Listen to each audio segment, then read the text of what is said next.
Donald Trump and Hillary Clinton hitting one another hard. Clinton hung up on all sorts of phobias, apparently. I am not sympathetic to the xenophobia, the misogyny, the homophobia, the Islamophobia, and all of the other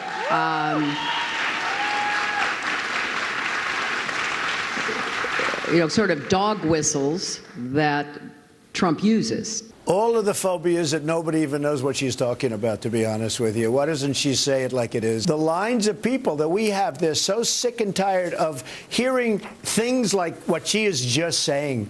Nobody even knows what she's talking about. And you tell me, that's presidential? She's presidential sitting there? I don't think so. Joining us tonight, Republican campaign strategist, Fox News contributor Tony Sayegh, and political reporter for the Daily Caller, Carrie Pickett. Both are experts on phobias, and we'll get to the bottom of this thing tonight. I couldn't believe the list that she ran off. Xenophobia, misogyny, the homophobia, the Islamophobia, and then all the other dog whistles. Suddenly, dog whistles and phobias are synonyms? I mean, who knew? What do you make of it? This is the old, tired playbook that Democrats crafted starting 2006 that they've been using consistently on Republican candidates. And sadly, Lou, up until now, it's worked. What she has not anticipated is the type of candidacy Trump has created, right, which I think supersedes this type of name-calling because he goes to the heart of the matter, speaks on issues in a way that real people understand. When he talks about terrorism, he's not doing it in that politically correct kind of old vernacular of Washington.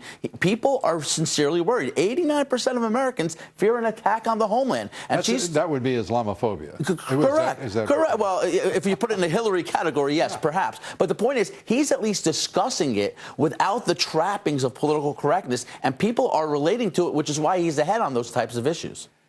Harry, this guy, when he comes up, and I'm referring to I should say, when Donald Trump comes up on the screen and says, what is she talking about? Correct. Who ever dreamed a candidate would have the judgment to dismiss that kind of nonsense out of hand the way he did? Well, first of all, I'd like to correct my friend here, Tony, that this goes way back before 2006. I mean, even if you go back to, say, the campaign of 1980. I mean, used effectively in the modern time in 2006. Certainly. We'll have a sidebar on that later. Absolutely. However, but if you think about it for a moment, as far as Hillary Clinton is concerned, I mean, she is trying to woo Republicans right now who may not be satisfied with Donald Trump. I get press releases from her campaign daily as to which major Republicans are not happy with Donald Trump. Well, if this is how she's going to do it, this is not really the right way to do it. Let's be straightforward here. What she just did looked silly as the dickens to me. I mean, there's no connection there. And Trump makes a connection with almost every sentence with those he wants to reach with his message. And she's using Latin derivatives that are utterly, they're lighter than air. But you know what, though? Anytime a liberal ends up using racism, xenophobia, and those types of, as we like to call them, dog whistles, very often people who may be in the middle, people who may not be necessarily happy with Donald Trump, even they will just roll their eyes like, oh, here we go. As unoriginal as it is, Lou, here's what she's hoping to accomplish, okay? Because you're right. I mean, even in her presentation, it was kind of tired and lame. And Trump's reaction was perfect because he called her out on it.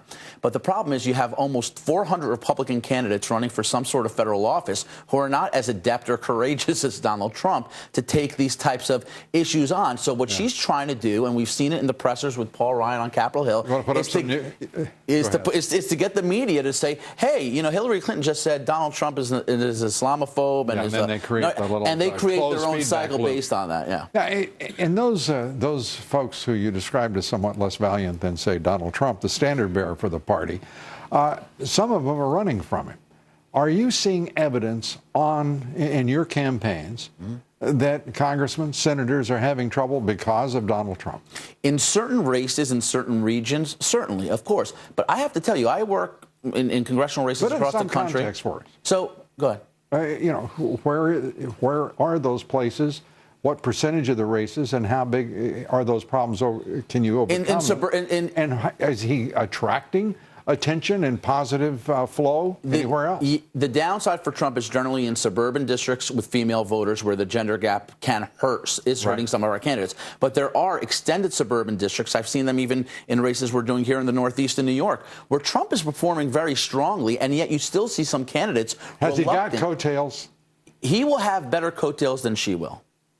That's quite a statement. No, there's absolutely... The Democrats better No start doubt. getting all ginned up then, because with that statement, they're the ones who better be worrying about down ticket. But remember, as long as we have these terrorist attacks happening right now, particularly if Hillary Clinton is not responding to a way that people are beginning to feel a little more fearful that it could very well happen here again, she may have some problems in the future, especially since a number of wary Republicans on Trump are beginning to feel more confident about him as a result of his last speech. Yeah, it's going to be interesting to see the numbers in these polls in the weeks ahead. And I know it's early and it doesn't matter much, but it does look like there is a change.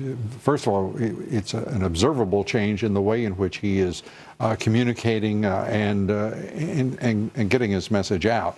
It's going to be interesting to see if that has an effect on the numbers. So we're coming toward that. Kerry Pickett and Tony Sayegh, good to have you both here, as always. Lou. Thank you.